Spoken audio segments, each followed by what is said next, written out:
Studies consistently show that more than 80% of individual investors underperform the market. Not because they're not smart, not because they don't work hard, but because every time the market gets scary, they sell.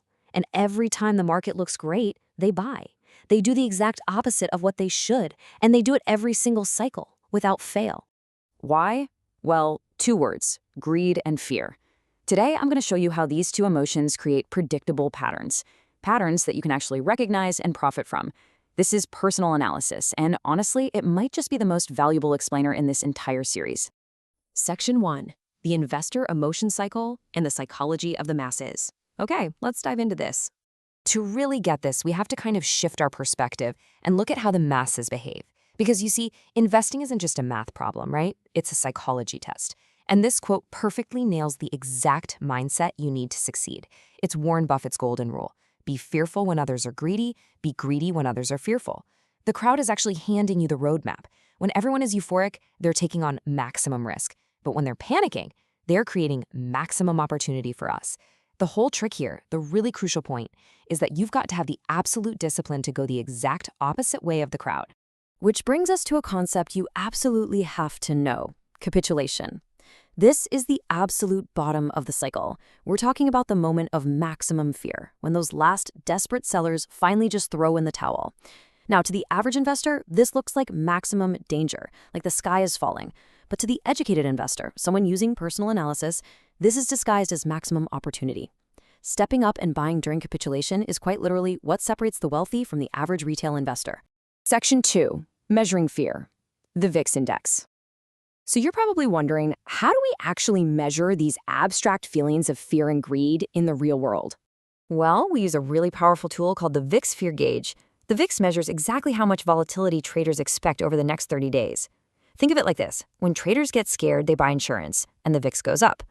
If the VIX is sitting below 15, that is extreme complacency. You really want to be cautious there because the market is dangerously overheated. A normal range is right around 15 to 25. But look at the bottom row. When the VIX spikes above 35 or even hits 40, traders are panic buying insurance. And historically, this elevated panic zone signals a massive market bottom. It is your flashing, neon, prepare to buy signal. Section 3. The Blueprint.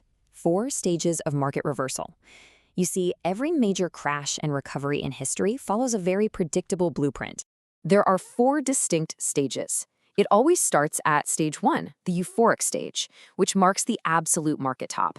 Then some catalyst triggers stage 2, which is the snowball effect of panic selling. That crashes all the way down into stage 3, where institutions basically stop fire with fire at the very bottom, before finally entering stage 4, the recovery, where we finally start to see the light at the end of the tunnel.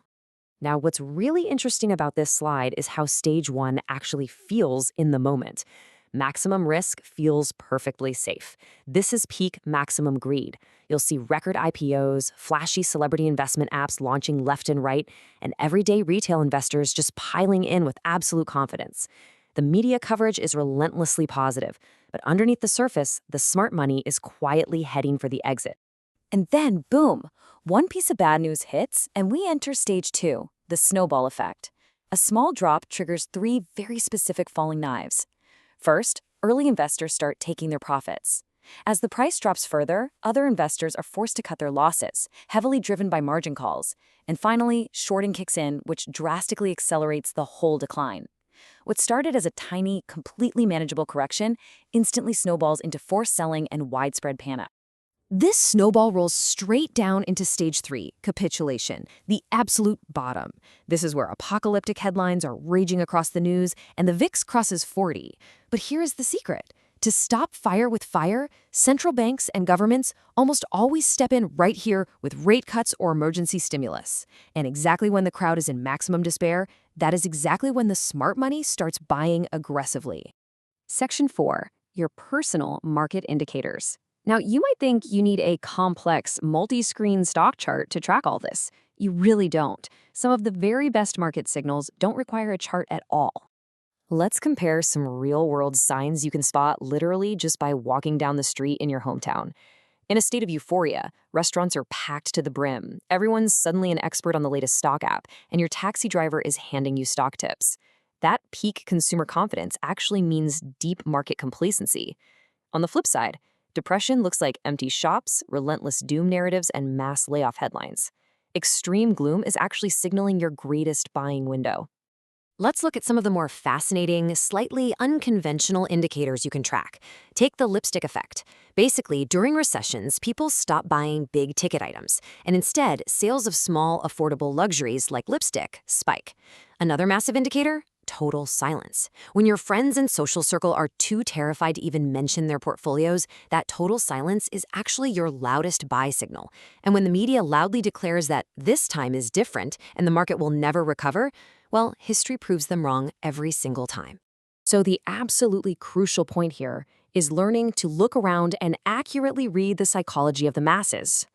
I want to leave you with a provocative question. What emotion stage is the market in right now, based purely on what you see in your own city today? Are you seeing packed restaurants and taxi driver tips, or empty shops and the lipstick effect? I want you to apply this personal analysis to your daily life. Drop your observation in the comments below, and let's see what the crowd is telling us. Thanks for joining me, and I'll catch you in the next explainer.